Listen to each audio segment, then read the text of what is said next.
coming to you right now. So big thank you, James, and thanks for being with us. And I think we're going to bring Liam, because let's bring Liam into the stream. Hi, Liam. How are you? Hello. Nice to see you, David. Hi, Steve. How you doing? Thanks for inviting me on. No, you're very welcome. And we saw you in the video, and I thought you made a very important contribution, because you repeated the same word 3 times, which to me seems to be the only way you resolve this is what you basically said. Just repeat. Tell us what you think we need to do. Deport. Yeah. But it's a lot of. I can't see anything. Sorry, guys, I'm having a right nightmare with my camera. But Liam, like, we're talking about the fact there's approximately 2 million, maybe, of these people in this country. That's a lot of deportation, isn't it? Do you think it could be done? How could it be done? How are we going to get the deportation, Liam? Well, my mum used to be a social worker for Kent County Council, working with minors. Okay. Unfortunately, she passed away from cancer in March. 3 years ago, she said to me, something has to be done, because she said to the powers that be at Kent County Council, come on, guys, they are not 16, they are not 17, they are adults. You know, they've got chest hair up to their navels. Yeah. You can do something about it.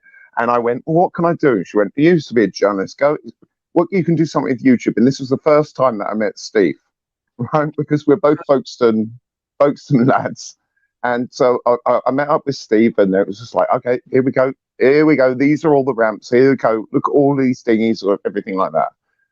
What my mum said is that they couldn't do anything because it was against their human rights in order to do dental, dental checks, etc., etc., etc.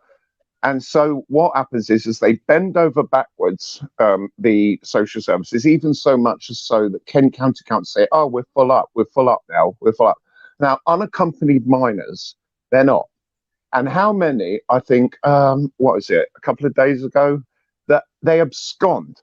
I put in a freedom of information request, and Steve has alluded to this as well, that when we put in freedom of information requests and ask about how much was spent on this, where they're going, it's never in the public interest, is it, Steve? It's never in the public interest. It's a simple cop-out, though, isn't it? It's just so they don't have to give you the information. They hold the information. They're scared for it to be released. Exactly. And then it says, we do have the information, but it will cost man hours of £600 in order to get it out. You know, now living in Folkestone, and as Steve said, we've got 2 hotels. One's called the Carlton, the other one's called the Southcliffe. 5 miles away in Hythe, where my mum and my stepdad live, we've got the Stay Court Hotel. We've got upwards of 500 people, including Napier Barracks. Napier Barracks, they set fire to it. I've had emails from concerned parents from Folkestone School for Girls showing me the head teacher's email saying, we have got a lot of uninvited guests, right? I've been up to Napier Barracks, and I've spoken to the local residents. Some of them don't want to be on camera. Some of them don't know.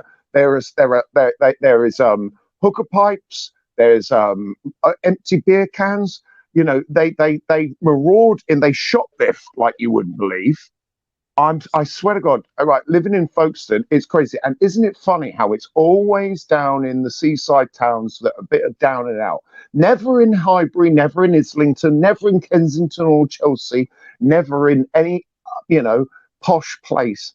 Always put on, like the people in Skegness. And one thing I just want to say here, really before, because I'm on a rant here, I tell you something, every single hotelier that has turned down the shilling are heroes. Because obviously some of these hoteliers, Liam, I mean, they must be loving it because it's guaranteed income. You don't have to worry about anything. If there's repairs, the government will take care of the repairs. So you can understand the seduction of it. But it's a total betrayal, isn't it? It's a total betrayal of those communities around those hotels.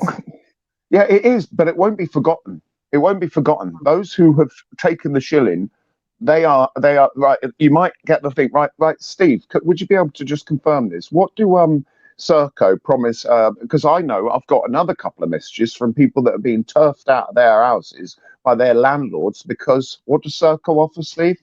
Well, it's not just Serco, it's Clear Springs, Ready Homes and Mears as well. And what they offer is basically illegal immigrants, when they're housed in either the private sector or social housing, don't have to pay any rent, regardless of whether they've passed their asylum application or not. They don't have to pay any utility bills. They don't have to pay council tax, none of that. So all of those bills that everyone's struggling to pay at the moment, they don't have to pay, as well as they get given a cash allowance to live off. So all of the money, like when you hear the open border fanatics crying, they go, oh, they only get £45 a week. That's because they've got their rent paid, their utilities bills paid, their council tax paid, their food bills paid, their dentist bills paid, their everything's paid for. And it's all obviously by the taxpayer. But ultimately, it's just absolutely disgraceful that it's actually happening, because whilst we're struggling to pay our bills, for instance, I have a key meter in my house and I have to put £15 on the electric every 2 days at the moment, which is actually starting to add up, obviously. But none of these bills that people have to fork and struggle to get by on, they don't have to pay any of it, and it's just disgraceful. It absolutely is. So listen, Liam, thank you very much for being on the stream. We're trying to make sure we get everyone else, but a pleasure to meet you. And again, thanks for all that you're doing, because we all appreciate the work that all of you guys are doing. So with that in mind, can we bring our final guest onto the stream?